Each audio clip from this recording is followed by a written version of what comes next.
তো আসসালামু আলাইকুম, কেমন আছেন সবাই? আশা করি আল্লাহর রহমতে ভালো আছেন, আমিও ভালো আছি। তো আজকে সকালবেলা আম্মু বলতেছে চলো বাবা কোথাও থেকে বেড়াই আসি। তো আমি বললাম কই যাবা? তারপর বলতেছে তোমার একটা আন্টির বাসায় যাব।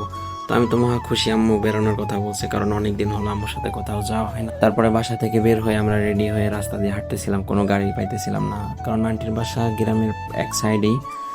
তো একটা মুরব্বী চাচা চলে আসছে, তার সাথে কথা বললাম যে অমুক জায়গায় যাবেন কিনা। তো উনি বলতেছে যে এইদিকের রাস্তা ভাঙ্গা, অনেক টাকা লাগবে, মানে ভাড়া বেশি বাড়াই দেওয়া লাগবে। আসলে গ্রামের রাস্তাগুলো অনেক সময় জানেন হয়তো বা ভাঙ্গা হয়, আরও বৃষ্টির সময় পানি হয়ে গেছে। তো সব কিছু মিটায় তার ভ্যানে আমরা উঠে গেলাম। ওঠার পরে এই তো তো আসলে একটা সময় ছিল যে আম্মুর সাথে প্রচুর পরিমাণে ঘুরতাম ছোট সময়, যখন খুব ছোট ছিলাম। নানুর বাসায় যাইতাম, এদিকে সেদিকে অনেক জায়গায় যাইতাম। আর এখন বড় হওয়ার সাথে সাথে তেমন আর কোথাও যাওয়া হয় না, কারণ বড় হওয়ার সাথে সাথে সব কিছু মাটি হয়ে গেছে। কেমনে যাব, কারণ পড়ালেখার ব্যস্ততা, বিভিন্ন মানে ভালো লাগে না। তারপরে একটা বাজারে আসছি, এখানে আম্মু কিছু কেনাকাটা করতেছে আন্টির বাসায় নেওয়ার জন্য। তো দেখতেই পারছেন এই যে সামনের রাস্তাটা, এই রাস্তা দিয়ে আন্টির বাসায় যাইতে হয়।